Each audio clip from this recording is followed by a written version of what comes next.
కదా మీరు పాస్ అయ్యారు అని.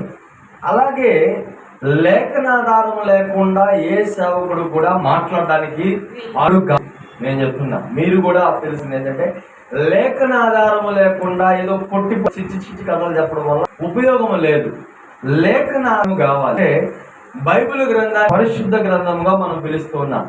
బైబిల్ గ్రంథంలో ఉన్న లేఖనాల్లో ఉన్న మాటలు, వాటిని బట్టి వాక్యం ముందుకు వెళ్ళాలి. అందుకనే పౌలు అంటాడు, నా బోధ తప్ప, నేను ప్రకటించే ఈ సువార్త తప్ప మరి వేరొక సువార్త ప్రకటిస్తే మీరు నమ్మకండి అంటాడు. తెలుసా మీకు? పౌలు గారు చాలా స్పష్టంగా చెప్పాడు, నేను చెప్పు ఈ సువార్త తప్ప భిన్నమైన మరొక బోధను మీరు అంగీకరించొద్దు అని అంటాడు. ఇంకొక మాట అంటాడు, ఈ వాక్యంలోకి వెళ్ళే ముందు ఈ మాటలు ఎందుకో నాకు జ్ఞాపకం వస్తున్నాయి. ఒకసారి